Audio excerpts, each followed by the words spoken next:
Education reveals the invisible.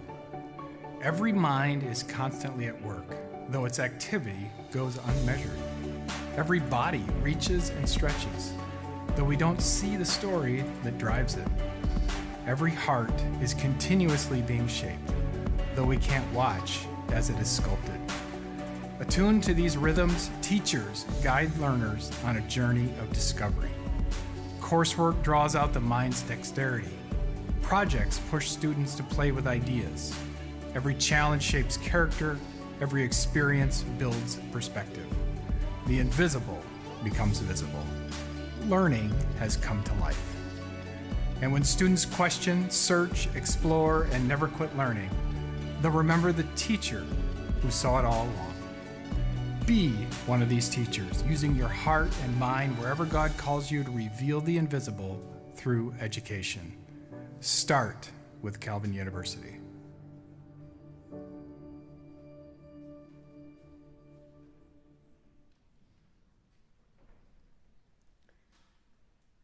Good afternoon and welcome to today's installment of the 2023 January series.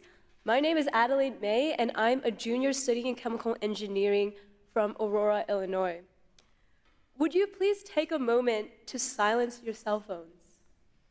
As you are doing so, I would like to welcome guests at all our remote viewing locations, including Denver, Colorado, Palo Alto, California, Pella, Iowa, and all our virtual attendees across time zones. We are grateful you're joining us today. And now, would you please join me in a word of prayer? Dear Heavenly Father, we thank you for gathering us here today to hear from Monica Guzman. We ask that you would give her the words to speak and that you would give us the ears to listen and the hearts to learn. And in your name we pray, amen. And now, Jesse Holcomb, Professor of Journalism and Communication, will introduce our guest.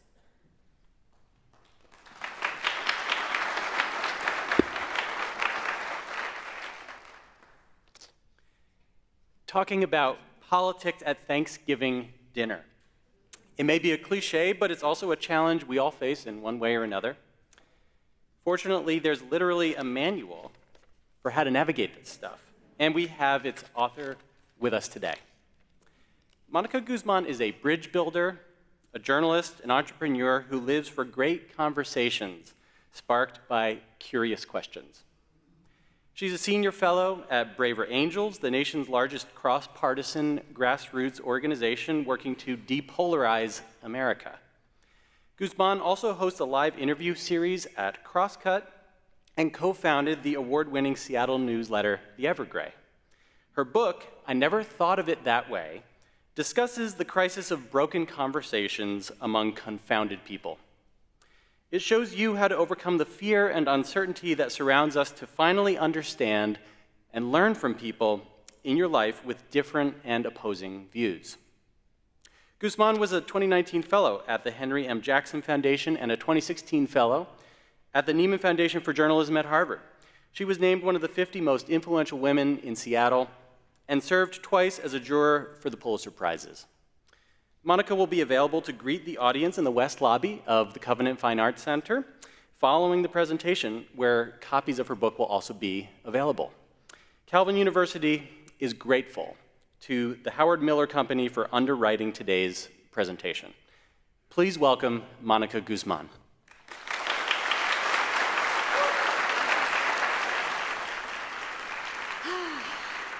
Hi, everyone. I'm so grateful and honored to be here. The January series is just an incredible set of events, and I'm thrilled to be talking with you all today. So I want to begin with two big reasons, the biggest reasons that I wrote this book and why I'm here today at all to talk to you about curiosity across the divide. My parents. So we are Mexican immigrants. We became US citizens in the year 2000. And I remember the day that I came home from high school and dropped my backpack down in the office and looked up and saw a Bush Cheney sign on the billboard above my mother's desk. And it became instantly clear to me then, this is how it's going to be. They're going to be Republicans. I'm pretty set on being Democrat. And what followed was many, many years of intense conversations about Glenn Beck and welfare and whatever was going on CNN and Fox News. So they voted twice and pretty enthusiastically for Donald Trump. I voted for Biden. And this photo is interesting, first because Mom made sangrias, and that was helpful. This was election night. This was election night 2020. I had asked them if they wouldn't mind if I came over and we watched the election together. And their eyes got wide, and they said, okay, but are you sure? That night, we switched between Fox News and CNN. There was lots of drama. I stormed out of the room at one point. We did not hold back talking about the things that we disagree with, which is something that goes back a ways with us. Now, since the election in 2016, I live in Seattle. It's a very blue place, very liberal, democratic place. I started going to events in Seattle and get-togethers and dinners where inevitably there was so much anxiety and tension that a lot of the mostly liberals that I'd know would begin to say some pretty awful things about the people who voted for Trump. And I knew they weren't true. I started to take it pretty personally. And that was when I knew that something about how my parents and I were able to talk to each other, and something about what felt like a fundamental brokenness in America about how Republicans and Democrats can converse, really, really needed to change. And then I started to meet more people on the left and right who were coming to that same crossroads, that same point of inflection, who are suffering as a result of broken relationships or misunderstandings, who are tired of this toxicity, and who wanted to do something about it. And it became my obsession. So how bad is this? I know, I love this. For those who can't read it, it says, your mother and I are separating because I want what's best for the country, and your mother doesn't. In one 2021 poll, most Americans said they thought the biggest threat to the American way of life was other Americans. And by June of that year, US voters rated division in the country as the #1 issue affecting them personally. And that leads to the other reason I'm here and the other reason I wrote this book. I'm a journalist. I've been a journalist my entire career, and I take very seriously what I consider a personal mission to help people understand each other. And I thought, well, I know how I'll do that. I'll tell stories. I'll be as responsible as I can. And when we tell stories about ourselves to each other, right, we begin to understand each other. We can cohere and function as a society that tries to improve itself. But sometime over the last 5, 10 years, that just stopped being enough. And again, I ran into that fundamental brokenness, the lack of trust, the polarization, the siloing in our media. I just hit a wall. We exaggerate tremendously across the political divide. One study found that on average, Democrats are off by 19 percentage points when estimating Republicans' views, and Republicans are off by 27 percentage points when estimating Democrats' views. On average, the estimated proportion of Republicans and Democrats holding extreme views, the estimated is 55%, but the reality is only 30%. So the good news about studies like this is that Americans think we're more ideologically divided and politically divided than we actually are. But the bad news is, as other research shows us, this has led us to a vicious cycle. And now we know, for example, that each side thinks the other side despises them twice as much as they actually do. So as a result, we're so divided, we're blinded. We're not seeing debates for what they really are about because we're not seeing each other's perspectives for what they really are and where they really come from. We're judging each other more as we engage each other less. And that cycle is leading us farther away from the truth. So, how do we overcome this brokenness to see our world and each other clearly again? maybe heal our relationships, maybe relieve some of the stress, just astronomical stress and anxiety that's out there, and maybe start to get smart about how to solve some of the big issues plaguing us. Let's begin with the division itself and how we got here. I call it the SOS. Sorting, othering, and siloing. It's the call for help. So let's go through this. Sorting. And these illustrations are by my friend Haley Weaver, who illustrated for the book. Sorting is a completely natural human tendency to want to be around people who are like us. It's just affinity for the familiar. Now, especially when you're uncomfortable, the last thing you want is to be around people who are going to challenge you. So when our society is going through so much change, when there's so much stress and so many big questions, it becomes even more important that we feel comfortable in our own lives. So we see this in the data. Blue zip codes, meaning liberal-leaning zip codes, are becoming bluer. Red zip codes are becoming redder. People are actually moving and changing their lives to be in cultures that reflect their politics. Othering. Othering is what happens when you begin to build distance between yourself and your group and whoever is deemed different. So this is when the boundaries begin to form and the suspicions. Research going back decades shows us that we don't even need to be that different, the us and the them, for subtle discrimination to begin to arise. But when the differences are meaningful, when you start to think the other side is out to get me, the other side wants to destroy America, the other side doesn't respect my humanity, then it gets really intense. And finally, siloing. So siloing is sort of what happens as a result of sorting and othering. Once you make your distance, once you define the us and the them, the stories that you hear as a result, and the stories that you don't hear as a result, the perspectives that other perspectives are filtered through.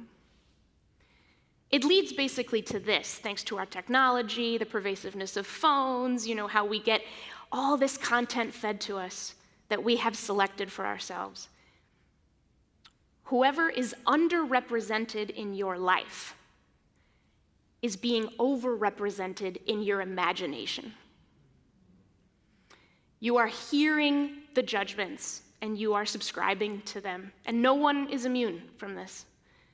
So sorting, othering, and siloing. How do we break out of this? Bridging. The act of bridging is a courageous act. It can be a solitary one. It can be one that you will be mocked for by your side. It's, I'm going to go and check out what the world looks like from another point of view. It's not just a physical act, it can be a mental one as well. It can be about you choosing to look at another point of view curiously. Curiosity, I think, is absolutely the key. It's the key to solving this fundamental brokenness, and there's several reasons I'll go into. Curiosity is a craving for knowledge. It's sometimes called the knowledge emotion because it is a feeling, right? You get animated by it. Unlike hunger or thirst, right, the craving for food and the craving for drink, you are hungry until you eat. You are thirsty until you drink. But you are only curious as long as your attention is on the gap between what you know and what you want to know. As soon as you are distracted away from that gap, even if you have not solved the puzzle, you are no longer curious.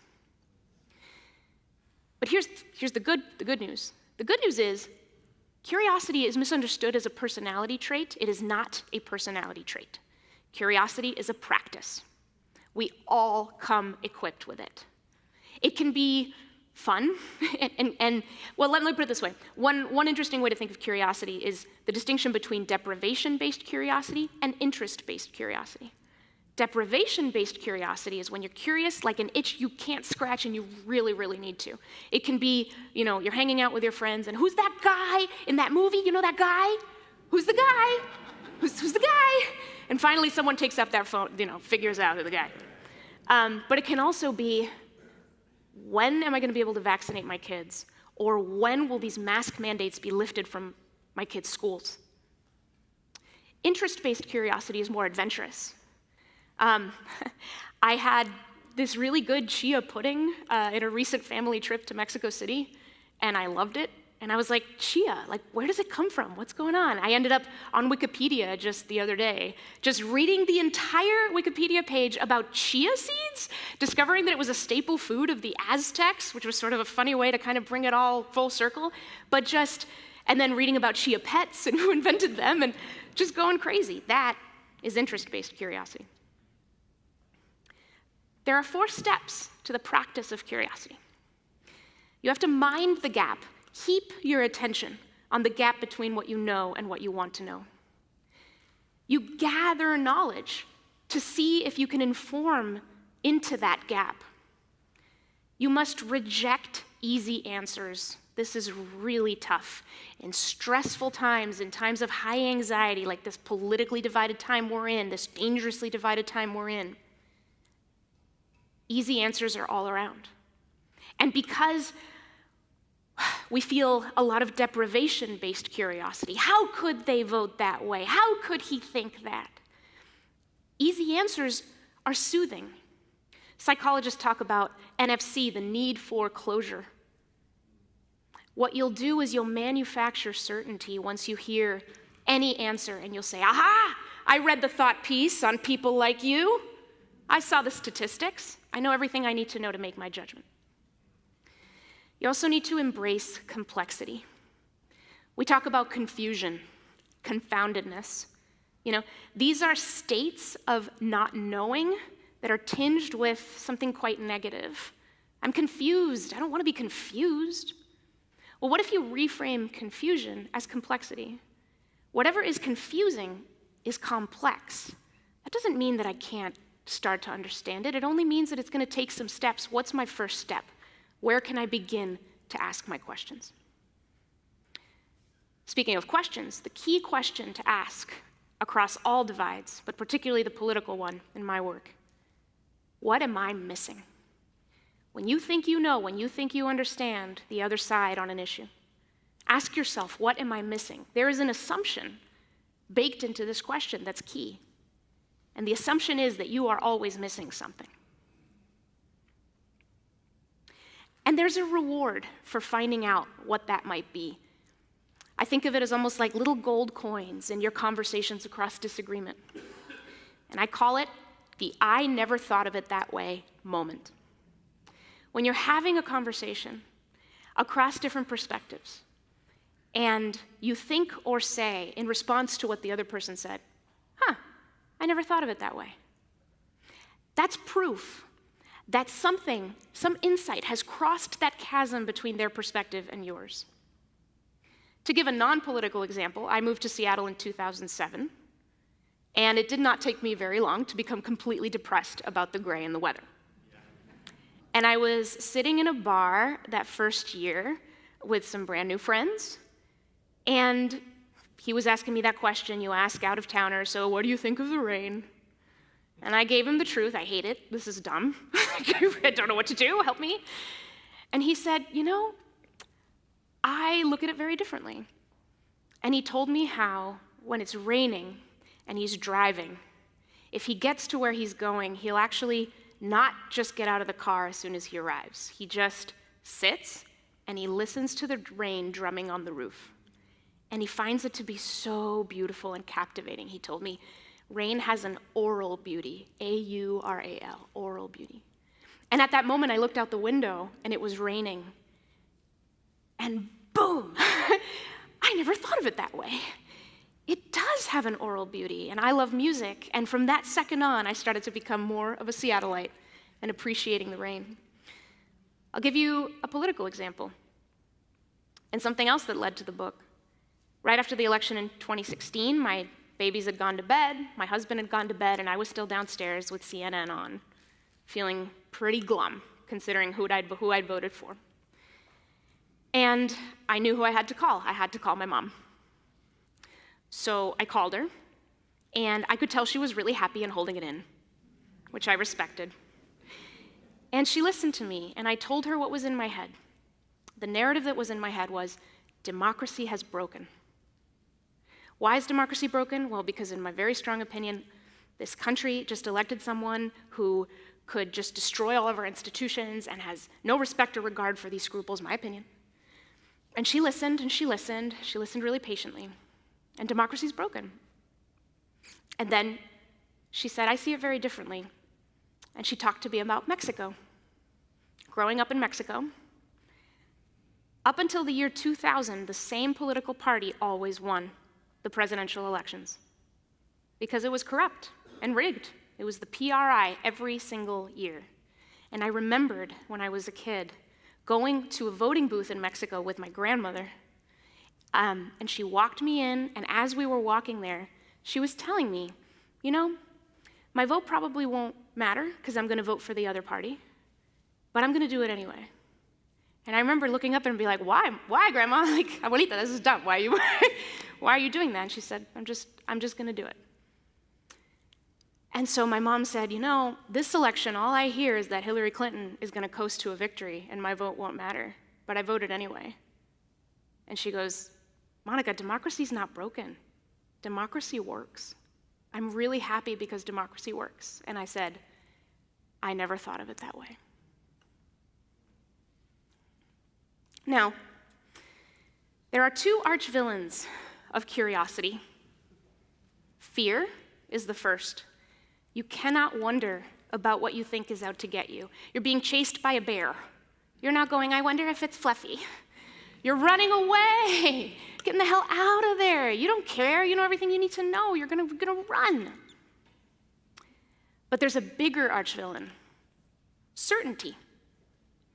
If you think you know, you won't think to ask. You'll never see a gap between what you know and you want to know because you know everything you need to know. And again, coming back to NFC, the need for closure, you will manufacture certainty in troubled times. And if you're sorted, right? If you're sorted into groups of people who tend to think just like you, then when will those gaps emerge? You'll be locked into even more certainty because you won't have that friction challenging it. So how do we begin to overcome when we actually interact, when we have conversations with people who disagree with us? Well, I'll give you a framework just to get started. Before you even think about what you're going to say or how you're going to say it, think about where you're going to say it. Think about the context and the platform. This is what I call the conversation dials. There's 5 of them. Shorthand is EPACT, but these are the conditions of conversation where if the dials are turned up high, you have a pretty good shot at actually getting constructive and finding understanding. If the dials are low, you don't. Embodiment, parity, attention, containment, and time. Embodiment is this. You know, it's my smiles, it's my gestures, it's my tone, it's the full arsenal of human communication. You don't get that on the phone, you get even less when you're texting with emojis. Parity. There I'm talking about being on an equal playing field on your platform or your discursive space. If you post to Facebook and someone else comments, who has the power? Well, you do, the poster. The poster can hide, they can block, they can shape the people coming in to be just the people you want to hear from. You don't have parity. What about attention? If you've ever been on a video call and suddenly the other person's face gets brighter, maybe they just clicked on another tab. They're not paying 100% attention to you. They are multitasking. Raise your hand if you've multitasked online. Containment. This one is so critical. This is the degree to which our conversations are actually contained to the people participating in them.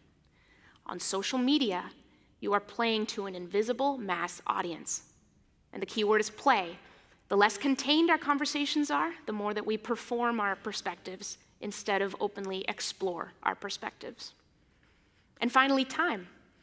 You know, it's not a good idea to bring up abortion when someone's on their way out the door or feeling rushed.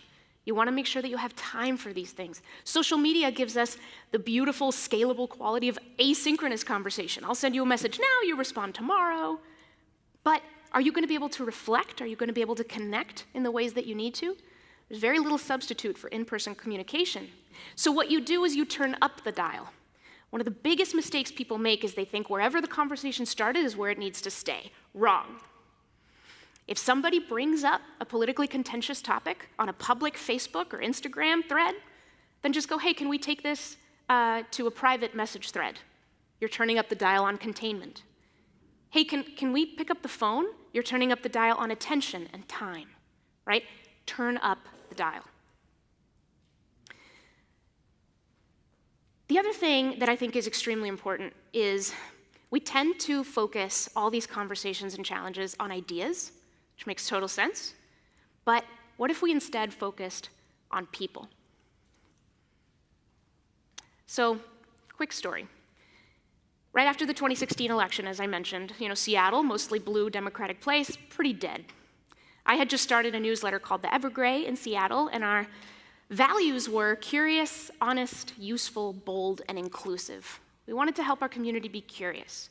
And we heard from a lot of readers who said, I don't feel like I can be curious because I don't know any Republicans, okay? I don't know anybody, or they all seem like aliens to me. I don't know where to go, what to do. And so we said, okay, well, let's see. We discovered this interactive map that showed if you typed in your county, it would spit out the county nearest to yours that voted exactly opposite in the presidential election. So we typed in King County, where Seattle is, and it spit out Sherman County, Oregon. Second smallest county in the state, wheat farmer. Lots of wheat farmers, lots of agriculture. Beautiful place, never been to it, never heard of it. And we Googled and called up some folks.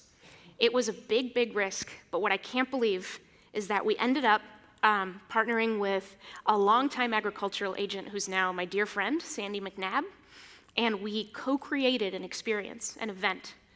And we had 19 people from King County take a 5-hour road trip down to Sherman County for about 4 hours of pretty intense conversations, and then the 5-hour trip back. There were 16 people there from Morrow, the county seat, population roughly 200 something, so pretty good penetration. And it was a trip that they would never forget. Now, on that trip was a woman named Laura from Seattle. And Laura was one of those folks who just didn't know any Republicans, didn't know any conservatives, was so sorted and siloed. And so she made an assumption, she realized. She was wise enough to realize this. She made an assumption that lots of people made then and lots of people make now. If you oppose what I support, you must hate what I love. So she voted for Clinton in 2016, largely as a vote against Trump. And for her, she wanted to protect the environment. She wanted to protect LGBTQ rights. She wanted to protect civil rights. These are things she found good and important. And so a vote for Trump must have meant a vote against all those good and important things. This is one of the most pernicious, incurious judgments that we make in our society today. But she asked herself, thank goodness, what am I missing? Maybe I'm missing something. Maybe I can discover it by, I don't know, taking this trip to this Sherman County thing from this new newsletter I just learned about. So here's one of the things Laura learned. And it turned out, I talked to a lot of folks that went to King County, that came from King County and went to Sherman County, and a lot of them had the same thing to say. There was a moment in that experience where a farmer named Darren Paget, who's 6'9", very tall guy, took off his hat and stood up and was telling us about some of the reasons he voted the way he voted, and he brought up something called the Waters of the United States rule. Raise your hand if you've heard of the Waters of the United States rule. I see a couple. Wow, I'm very impressed. None of us had ever heard of it. All the people in Sherman County were just nodding their heads to everything he was saying. We're like, what is that? Turns out the Waters of the United States rule is, federal write-up, federal regulation that basically dictates when a body of water needs to be federally regulated. And so it turns out that depending on how you interpret that rule, for farmers, they were really concerned because what if it rains really heavily on my land? And there's sort of a valley or a dip, And then suddenly there's a big, big pond where there wasn't one. Does the government then take my land? Or what about the furrows in between all the rows of wheat that we grow? I mean, that can actually get pretty deep. If that fills up with water, what happens? Now, this may all seem absurd. The government wouldn't take your land, but I looked it up. It's kind of scary. The farmers did not trust Democrats to take that concern seriously. And farmers, family farmers, I mean, they operate at the margins, right? They did not trust Democrats. They voted for Republicans. They voted for the businessman. And Laura did not expect that at all. And so for her, it was, what am I missing? I'm missing these other reasons that people have because their lives are different, things that I didn't see that might help explain in a very human way why different people make different choices. Now, this kind of thing is really hard to do, to ask what am I missing, to look for the missing variables, because of three ways we tend to get stuck. We get stuck on our perspectives, and why wouldn't we, right? Our whole lives have led us to the opinions that we have. Of course, we're going to feel committed to them. So what we tend to do when we come across disagreement is to insist. Have you ever been in that, that script where you talk to someone who disagrees with you, you give your reasons, well, then they give theirs, and now you give yours again, you repeat them, but a little louder this time. Maybe they didn't hear you. And then they do the same. And then you just spin that wheel until you just hate each other and walk away. So we insist on our perspectives. We insist our perspectives at each other instead of letting our perspectives enrich and inform each other.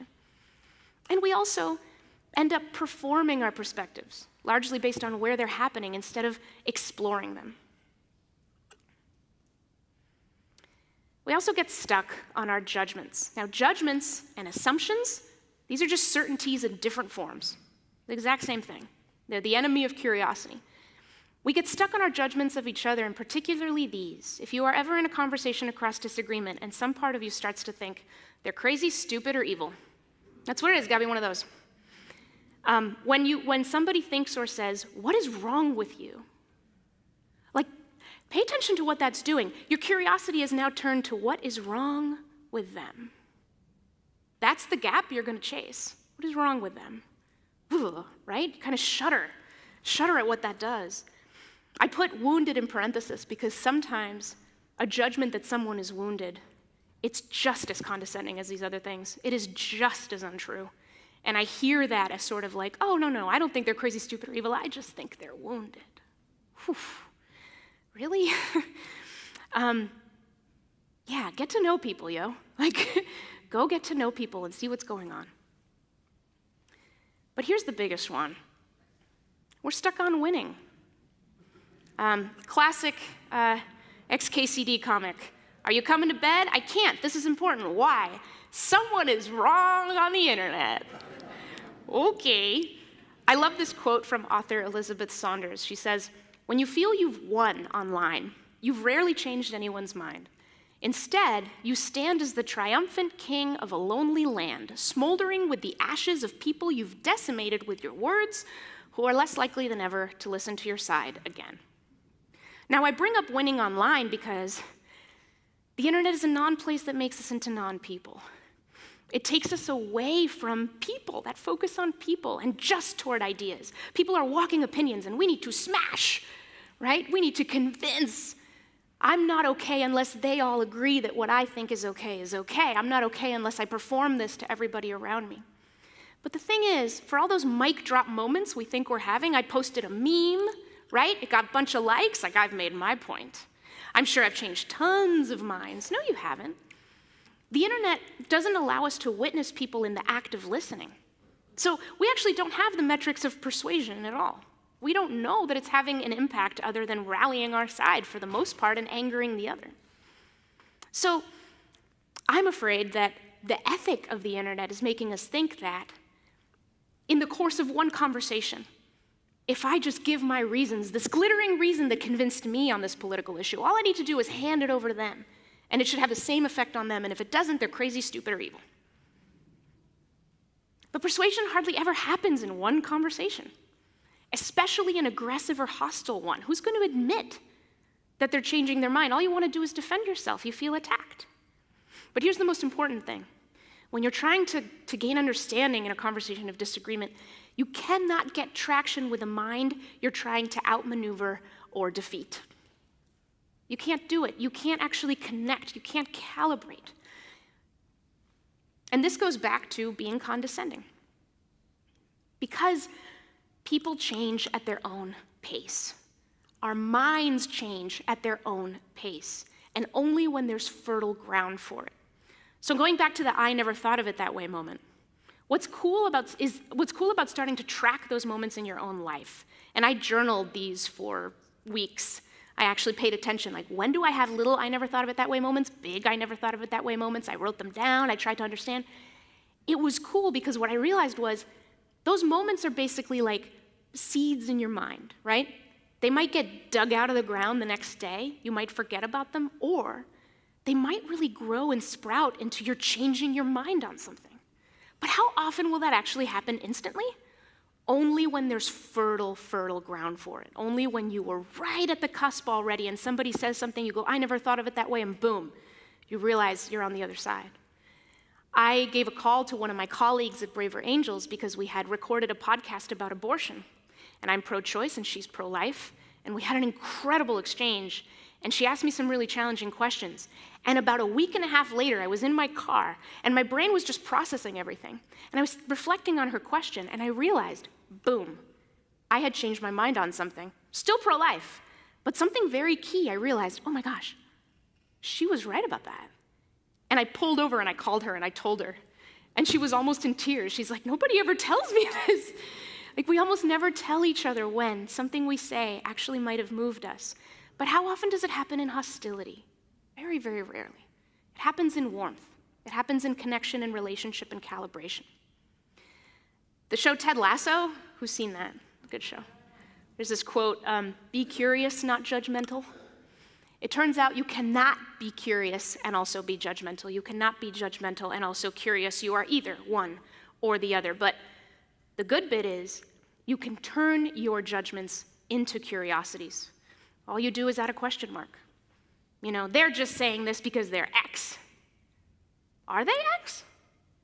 You know, they've got, I don't know, they're doing this or that or the other thing. I'm just going to apply a stereotype, and it means this. Does it mean that? Just the practice of turning those periods and exclamation points in our lives into question marks makes us more curious. And this is important because of a bedrock principle of all conversation across divides, and all conversation really at all, which is that people cannot hear unless they are heard, unless they feel heard. And this is such a tricky thing for us, especially today. And one of the reasons is it's truth. We're afraid that the other side on this or that issue doesn't have the truth. They don't believe what's real. And so the only conversations we can have are the conversation about what is true, to borrow a term from my friend Buster Benson, who wrote a book called Why Are We Yelling that I love. And Buster talks about you can have the conversation about what is true, but you can also have the conversation about what is meaningful. And so this is the thing. Because when you get stuck on facts, they just don't have my facts. This is crazy. I know they're wrong. You feel like you only have two options, either abort, or fight and fight and fight until you can convince them they're wrong, which is probably not going to happen. But instead, you sidestep. You don't have the conversation about what's true. You have the conversation about what's meaningful. The conversation about what's meaningful is the only one that builds trust. And sometimes there's some truths that you can't find together until there's trust. Now, I've been looking more and more recently into research on intellectual humility, and a series of studies have really stood out to me, including this one. In this study, after study participants were asked just to bring to mind someone in their lives who is interested in what they are thinking and feeling. Just think about them. They don't even need to be there or be in the room. Just think about someone in your life who's interested in what you're thinking and feeling. In other words, someone who's curious about them. They became more intellectually humble, meaning they were less likely to cling to their own beliefs just because it was theirs, and more likely to consider alternate perspectives. You know, curiosity is often thought of as something selfish. I'm going to intellectually enrich myself. I'm going to go read a lot of books and stuff. But curiosity is a form of care. When I'm interested in you, I want to know how your day went, and then I ask you another question. Oh, wow, what was that like? Wow, that feels amazing. You feel heard, you feel received. And when we make those connections with each other, a lot becomes possible. And this leads us to one very powerful thing we can pursue as we talk to people who disagree with us. So now what do you say? Now let's get to the question of what you say. You get to people's paths. The principle here is there's two of them. One is that we don't see with our eyes, we see with our whole lives, our whole biographies. So the crucial question is this one. Where are you coming from? Learning where people are coming from is the best way to understand where they are. And there are two kinds of very powerful, curious questions you can ask that begin to reveal people's path and tell you where they are coming from. And that you can also reveal yourself if you want others to understand where you're coming from. The first thing you want to reveal in people's paths is people's experiences. So you ask questions like, how did you come to believe what you believe? There's a couple reasons this is important. One is stories. What you're doing is you're turning people into storytellers. Why is that good in a time like this? Well, everyone's an expert in their own story. There's no fake news here, right? People can tell you that. It's original. What we tend to do when we're stressed and all of this divided, siloed, tribal stuff that we're in is we'll want to answer people's questions about why we believe what we believe with talking points that others have taken shelter under. We start to have proxy battles, right, with each other, but we may not be contributing our own story, our own perspective, our own point of view. We may not be exploring it, just dictating, just fighting. Research has shown that people respect each other's moral beliefs when they are communicated via a story. Here's what happened to me, and here's what I did, and here's how I interpreted it. And people go, maybe I don't agree, but I get it. I see that, especially when those stories are about pain and struggle. So I'll tell you a quick story, but back at Sherman County, when we did that event, we had folks stand in different corners of the room based on their voting choice. So we had, here's Trump, here's Clinton, here's third party, and here's I didn't vote. And I thought, no one's going to stand in the I didn't vote corner. Even if they didn't vote, no one's going to stand. And then I turned and I saw Jessica Rickeldorfer-Wheeler as a Sherman County resident who stood in that corner. And so I later ended up talking to her about it. I mean, not voting was one of those things that for me and a lot of people that I knew just seemed like always the wrong choice. How could you possibly not vote? And so she told me the story. She told me about the story about how she voted for Obama, and then things just kind of changed. How she felt completely alienated from both the left and the right, and how she grew up in Sherman County, with a father who was liberal and seemed really out of place. And then she told me about taking the ballot home for 2016 and imagining herself voting for Clinton and not being able to sleep. Like, I cannot do this. She imagined herself voting for Trump, same thing. Cannot sleep. Like, I'm sick at the thought, I can't do it. Imagined herself voting for any others, I can't do it. And so she realized, all I can do is not vote. I didn't agree, but I understood. The second type of question, the second thing you want to reveal in people's paths is their values. And the question you use is questions of concern. What are your concerns about guns? What are your concerns around the conversation around climate and the environment? What are your concerns? What are your concerns? What are your concerns? There's a brighter version of this, which is what do you hope for? What would you hope to see if we had this outcome? What would you hope to see if we had that outcome? What about fear? What are you afraid of? All these questions are really getting to the same thing, which is what are your values for yourself and for society? And this is the deep sort of heart of our politics, Politics makes us cringe because politics and all this spin and all this crap, but really, it's about people learning how to live together across difference and cohering as a society that supports itself. And the key question to good politics is what is fitting and what is not fitting? What supports us and what doesn't support us? And we can't just learn that through statistics and digging up, that kind of stuff. We have to talk to each other. We have to understand how things are fitting and not fitting. And we have to learn each other's values. So I hear a lot this statement that I'm not going to talk to them because they don't share my values. But they do. They're just stacking their values in a different order for different issues. So if you take vaccines, for example, somebody who would be for a vaccine mandate being imposed on everyone doesn't hate freedom or people's ability to make a free choice, but they're putting a value around taking care of each other, around public health, higher in that issue, right? But that same person may have a very different sort of stacking of values when it comes to abortion. So it depends on the issue. It also depends on the time, because we can evolve our thinking. For example, 9/11, airport security. There's the freedom to move, and there's our collective security. And after 9/11, our collective security became a lot more important than our freedom to move for a lot of people. So we created the Department of Homeland Security. We created different ways to get through to the gate. And then other values came into tension too.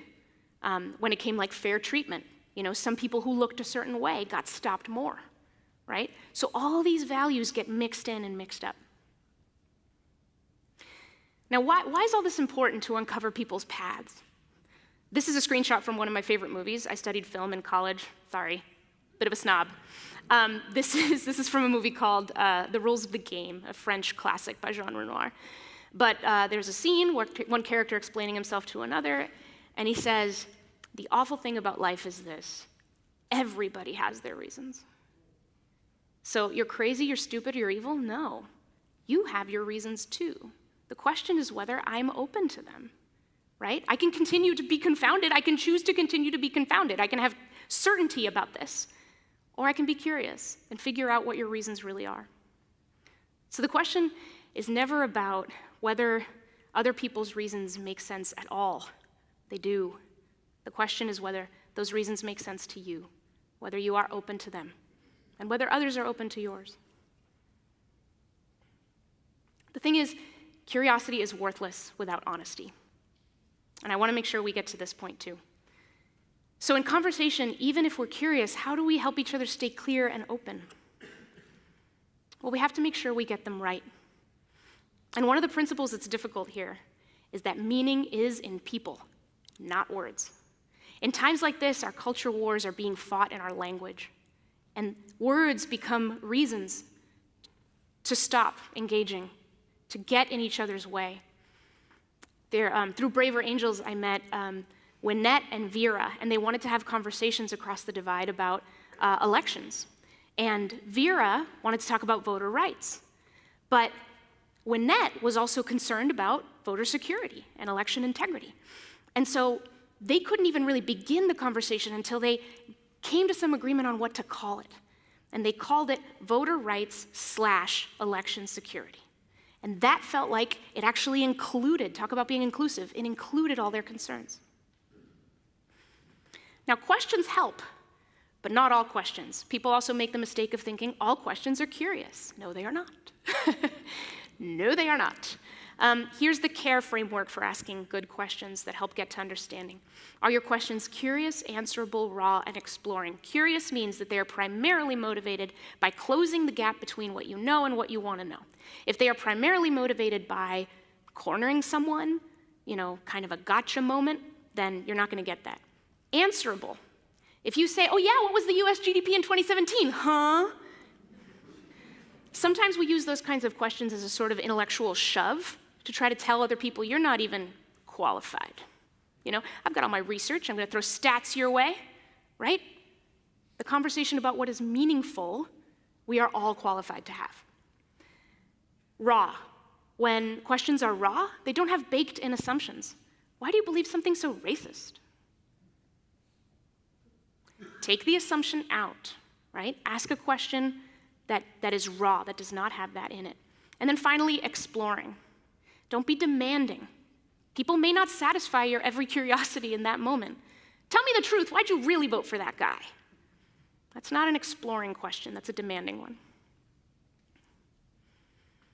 So I'll just tell you, I'll close with one quick story from a Braver Angels workshop. So Braver Angels was co-founded by Bill Doherty. He's a marriage therapist. And all of our workshops are based on that analogy between Democrats, Republicans, and also couples on the brink of divorce. And it works. Brown University studied our workshops, and they've been shown to have depolarizing effects, the skills that we train folks in. He had one blue show up at a workshop who had decided, he was a landlord, that he would not rent to anyone red. They're crazy, stupid, or evil. I'm not renting to anyone conservative. During the workshop, he talked to a red, and things started to shift. He came up to Bill in tears after the workshop and told him that during their exchange, he had told his red counterpart, you know, I disagree with everything you just said, but powerful people want us to hate each other. Let's not do it. So with that, thanks everybody for letting me share some ideas.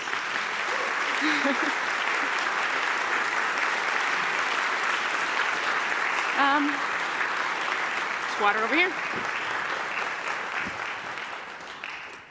Good afternoon. I'm Karen Salpi, and I'll be delivering your questions. You can email or tweet or write them on cards. If you're in the audience and you would like to write down a question, raise your hand and an usher will bring you a card. Let me start with this from a student. Suppose I have a history of animosity with someone, but I want to be curious with them starting now. Any recommendations for how to start? Ooh. Start with acknowledging what hasn't worked in the past and implicate yourself. Don't be afraid to do that. You know, I know that in the past I have been prone to interrupt you. Maybe I haven't heard you out all the way, whatever it happens to be. But I really want to be open. I'm really kind of ready to be curious. And also set up a time and a space with high containment, high attention, something that makes them comfortable, especially when it feels asymmetrical. One person has not been hearing as much as the other. There's a higher burden before you can earn that trust. I think you said the equivalent. Daniel Osberger says being heard is so much like being loved that for most people it's indistinguishable. Exactly. That strikes me as powerful. Several people have written in already to ask the essence of this question, usually with examples that are polarizing in themselves. How do you deal with someone who is, in fact, incorrect about a really significant factual matter? And I'm not going to give any examples. Yeah, I mean, again, it's about what your objective truly is. If your objective is to have the truth win out, insisting that it's true is not going to work. Yelling and shaming the person is not going to work because there's some reason they're holding on to it so tight, right? If it's evident to them, then they'll go, oh yeah, sorry about that, okay, cool, right? Mm-hmm. But if there's heat, then that means there's a concern, right? That even if the fact is wrong, there's a reason they kind of want it to be right. Find that reason. Step back from the actual, dictated sort of reportorial fact and just ask them, well, what concerns you about this anyway? And start being that detective. And as you hear them out, right, if you receive their ideas and their story, then maybe later, maybe not in that same conversation, you can say, thank you for that, and then restate what you understand and check that it's right and say, I see it very differently, and here's what's led me to believe that the truth is actually over here. And hopefully, you've connected enough where that person can actually be humble enough to hear it, if it is in fact the truth. What'll also happen sometimes is you'll learn some new truths by listening to their concerns. Mm-hmm. Yes, this seems like an unprecedented time to me that things in my lifetime that have been granted by everyone as factual or acceptable truths are now in question. It occurs to me, we witnessed last week in Congress evidence of the fragmentation of the Republican Party. Yep. Probably that will somehow happen with Democrats as well. Is that, do you think, partly the result of the animosity between the two parties? Like, are we just learning to fight instead of listen? Oh yeah, no, I'm very concerned, and so is Congress about Congress. There's a body of legislators called the Committee to Modernize Congress, and highly recommend folks pay attention to what they're doing. It's a group of 6 Democrats and 6 Republicans tasked with fixing the House and fixing Congress in general. They're in the House.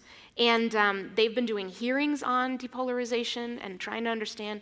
Back in the Republican Revolution in 1993, 1994, they changed the congressional work week from 5 days to 3, which meant that members of Congress were now encouraged to fly home and not spend that long in DC. Now, there's really good reasons for this. You know, you get to spend more time at home, ideally with constituents and fundraisers, but also, you're no longer living in DC where you might interact in meaningful ways with people from the other side.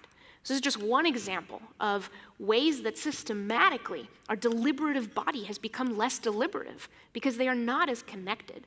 So yeah, unfortunately, it's sort of a escalation war, right? Where one side goes, well, maybe we don't need that norm anymore. Maybe we can kind of stomp on this institution. And the other side goes, well, now we have to do it too. So something's got to break that cycle, and I think it begins with how people in Congress actually treat each other and live together.